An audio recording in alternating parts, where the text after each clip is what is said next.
Hey, welcome back. Did you know that the number one mistake that people make financially is how they pay for their house? Yep, that's correct. How they pay for their house. And there's so many people out there that believe that the best way to pay for your house is to pay cash for it now or pay it off as fast as possible. Well, if everything you thought to be true turned out to not be true, how soon would you want to know? So let me just show you here. Let me give you some ideas about some ways to do this, and then you make your own mind up. You decide. Now, at the end of this, if you're still confused, be sure to go to the links below and go watch some of the other videos that we have on this subject, or just simply reach out and we'll help you to understand your situation. Money works like this. What happens is it comes down this great big tube over here, and it hits this tax filter, and then it's consumed and it's gone forever. Now, the way that you can make money work for you is you actually start saving it. And one way to do it is to put it in here in qualified accounts, IRAs, 401ks, 403bs, and put that money through there and avoid the tax filter until it comes time to take it out. Then the other way to get it in there is to pump it up these pipes and either stick it in the safe tank or the risk tank. The choice is yours.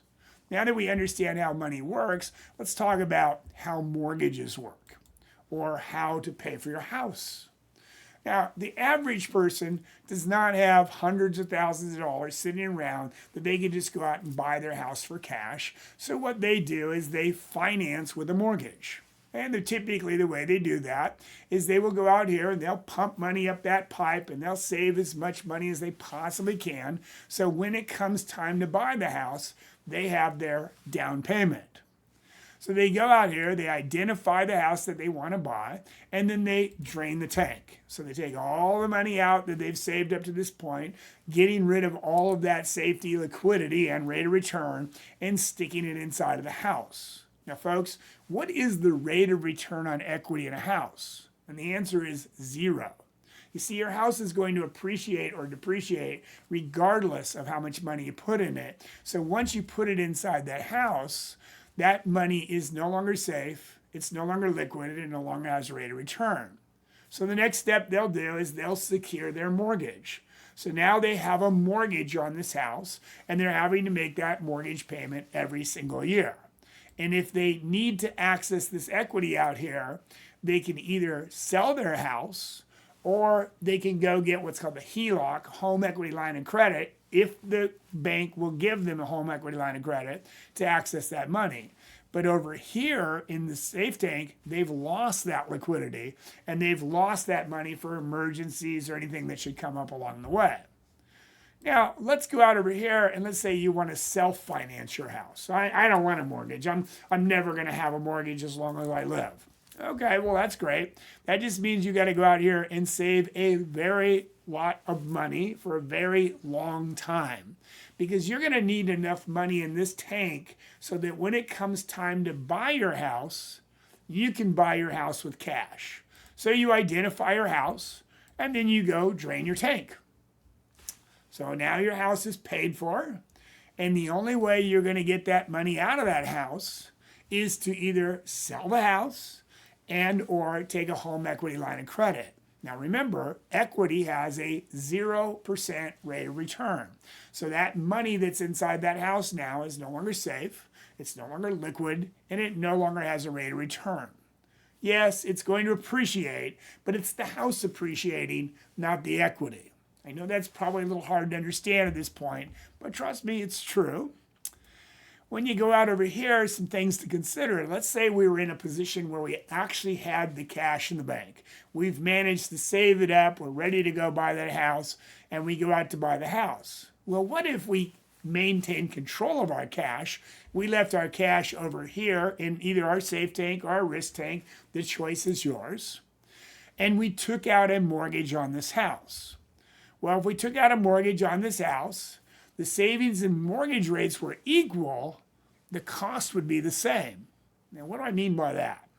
Let's say that inside of my savings account, I was making 6.5%, but my mortgage was today's rate of 6.5%. You see, there's two ways to have a paid off house. And they say, well, what do you mean by that? Our house is either paid off or it's not paid off. Well, let's take a really close look at this picture. You can see over here that we have a mortgage on this house of that amount right there, $500,000. But we have $500,000 in our bank account right here. Couldn't I pay off that house anytime I want? Couldn't I reach into that bank account, pay off that house anytime I want? Now, one of the comments that I hear all the time is, well, you could lose your house. You're not secure. What if you lose your job? Who cares? If I lose my job, I actually have the money sitting in my savings account. I can make those house payments for as long as possible, and I'd have enough money to take care of my lifestyle along the way. But if I put all that money inside that house and I paid off that house and I lost my job, I might not be able to make the property taxes on my house. I might have a problem and lose my house that way. There are multiple ways to lose my house, and there are multiple ways to pay for my house. So by having a mortgage here this time, what ends up happening over here is that it allows me to maintain control of my money. So now if a problem comes up, I have accessibility to that money. Now let me just show you something really quick here, because remember I said that if you could borrow at 6.5% and make 6.5%, the numbers come out exactly the same. So if we go over here and we've got a $500,000 house over here, $500,000 cash, okay, and we're making 6.5% on it, and you can say, well, you can't make 6.5%. Well, folks, I can tell you right now that there are plenty of safe investments out there that do not require taking the risk of the market, and you can make 6.5%. Now, in addition to that, we're out here and we have a 6.5% mortgage. Now, the other thing that I hear all the time is, well, if you have a mortgage, you're going to pay so much more in interest. I mean, look at this. It's $500,000. It's $3.5 million. Well, that isn't the numbers. The numbers are the principal and interest payment is $3,160. So over that 30-year period of time, you're going to pay in principal $500,000, the purchase price of the house, and you're going to pay in interest $637,722.60. So your actual purchase price of that house was $1,137,722.60. But see, the thing is when you went down here, you lost the opportunity cost on the principal of $631,593, and you lost the opportunity cost on the interest payments of $1,726,000. So collectively, if you had just sat and back and put that money to work for you over here, your final balance would be $3,495,899. So I could have paid cash for the house, or I could have financed the house. The choice is really yours. And it really is yours. You can do it any way you want to do it. But when you understand the mathematics of how this really works, do you really want to go take and put all your cash inside your house where it's no longer safe, it's no longer liquid, and it no longer has a rate of return? Remember, the choice is yours. But remember this, live like you're going to die tomorrow and plan like you're going to live forever, because you just might. Be sure to subscribe to our YouTube channel below.